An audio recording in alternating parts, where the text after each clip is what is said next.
میرا نام نائرہ صبا ہے اور میں انٹرنیشنل اسلامک یونیورسٹی کی اسٹوڈنٹ ہوں. میرا سوال آپ دونوں سے ہے. قیام پاکستان کے مقاصد میں سوشل جسٹس اور ایکول رائٹس کا کنسیپٹ شامل تھا. ہماری سپریم کورٹ آف پاکستان میں لاکھوں کی تعداد میں ایسے کیسز موجود ہیں عام عوام کے, لیکن اس کے باوجود جو ہمارے پرویز مشرف بھٹو جن کی وفات کو عرصہ بیت گیا, ان کو انصاف دیا جا رہا ہے, لیکن جو عام عوام ہے جو انصاف کی حقدار ہے وہ ان سیاسی کیسز کے بھینٹ چڑھے ہوئے ہیں. عدالت عالیہ کے بعد اب کون سا دروازہ ہے جو عوام کھٹکھٹائے؟ ٹھیک ہے, جسٹس اوبیسلی اسلامی نظام حکومت کا ایک بہت بڑا بنیادی ایک جزو ہے. آپ اس پہ بات کرنا چاہیں گے عمران صاحب یا نذیر غازی صاحب؟ دونوں میں سے انہوں نے کہا جو مرضی جواب دے دیں. نذیر غازی صاحب فرمائیے. نذیر غازی صاحب کو کہیں وہ جسٹس رہے ہیں تو جی فرمائیے. جی بالکل, یہ بالکل انہوں نے ٹھیک کہا ہے. اس کی وجوہات یہ ہیں کہ جب آپ بناتے ہیں, جن لوگوں کو آپ عدالتوں میں بھیجتے ہیں, ان کا کرائیٹیریا کیا ہوتا ہے. ہم نے اپنے آدمی بھیجنے ہیں اور پھر ان بندوں کو وہ جو آزادی ہے وہ نہیں دینی. پھر وہ لوگ ہمارے انفارچونیٹلی میں کہہ رہا ہوں زیادہ تر تعداد جو ہم کرتے ہیں بھیجتے ہیں ایلیویٹ کر کے, وہ سیکولر ہوتے ہیں. ان کو آپ پکڑ کے اور انصاف کے وہاں پہ بٹھا دیتے ہیں اتنے بڑے مناصب کے اوپر, تو پھر کیا ہوگا؟ ان کو اسلامی تعلیم کا پتہ ہی نہیں. نمبر 2, عدلیہ کو آزادی پاکستان بننے سے لے کر آج تک میں نہیں سمجھتا کہ ہماری عدلیہ میں کچھ انفرادی آدمی, تو آپ کہہ سکتے ہیں کہ جسٹس کیانی تھے, جسٹس حمود الرحمان تھے اور جسٹس عبدالرشید تھے, کچھ نام آپ لے سکتے ہیں کہ ایسے لوگ تھے ہماری عدلیہ میں رہے. باقی تو ساری عدلیہ کو کرپل کر کے آپ نے رکھا, ان کو آپ نے آزادی دی نہیں ہوئی اور وہ ان کو اتنا خوفزدہ کر دیا جاتا ہے ہر دور میں. میں تو اندر کی باتیں ہیں لیکن میں کر نہیں سکتا وہ, میں اتنا طاقتور آدمی نہیں ہوں کہ میں اتنی بڑی کوئی لڑائی لوں.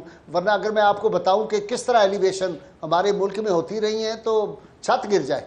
تو اس کی وجہ یہ ہے. میرا نام اسماء ابراہیم ہے اور میں انٹرنیشنل اسلامک یونیورسٹی کی اسٹوڈنٹ ہوں. میرا سوال آپ دونوں سے ہے کہ مذہب اور دین کی بات ہو رہی ہے. مذہب اور دین سب کے لیے, ہم سب کو پڑھنا چاہیے دین کے بارے میں کہ ہے کیا, لیکن ہم نے ایک کریکٹر, ہم نے ایک مطلب کہ یونیفارم فکس کیا ہوا ہے کہ علماء کرام جو ہیں وہی ہمیں اس چیز کے بارے میں بتائیں گے. لیکن جب ہم علماء کرام کے پاس جاتے ہیں تو پھر ہمیں یہ ڈیسائیڈ کرنا ہوتا ہے کہ ہم کس پگڑی والے کے پاس جائیں, کہ نیلی پگڑی والے کے پاس جائیں, پیلی, اور ہمارا وہ سوال بیچ میں ہی رہ جاتا ہے. یہ بڑا زبردست سوال ہے, بہت زبردست سوال ہے. غازی صاحب آپ جواب دینا چاہیں گے؟ یہ بالکل جی یہ بڑا زبردست سوال ہے. کون سی پگڑی والے کے پاس جانا ہے, کون سی عالم کے پاس جانا ہے؟ یہاں تو اتنے زیادہ فقہ ہیں کہ عوام کو سمجھ ہی نہیں آتی کہ دین جو ہے وہ ہم نے انہی سے سیکھنا ہے کیا. ہر کسی نے اپنی 1.5 انچ کی مسجد بنائی ہوئی ہے. دیکھیے سعدیہ, ایک بات تلخ ہے لیکن میں کر رہا ہوں اور میں اپنے پروگرام میں 12 کہہ چکا ہوں. آپ کی تلخ باتیں اچھی لگتی ہیں ہمیں, کیجئے. مجھے تقریباً 55 سال ہو گئے ہیں, 60 برس علماء کے ساتھ علماء کو ڈیفینڈ کرتے ہوئے. پاکستان میں ختم نبوت کے جتنے بڑے کیسز تھے, جتنے ناموس رسالت کے, وہ میں نے کیے, میں سارا کامیاب ہوا. جی آپ مجھے بتائیں, میں اس سٹیج پہ اب 73 سال کی عمر میں یہ آپ کو بات بتا رہا ہوں, میرے نزدیک سب سے بڑی رکاوٹ اس ملک میں قرآن و سنت کے قانون کے راستے میں سب سے بڑی رکاوٹ علماء ہے. اب انہوں نے بچیوں نے کہا نا کہ جی ہم آج تک ہم یہی فیصلہ نہیں کر سکے ہمارے علماء کے کس رنگ کی پگڑی پہننی ہے. پہلے کہتے تھے جو سبز نہ پہنے وہ مسلمان ہی نہیں ہے.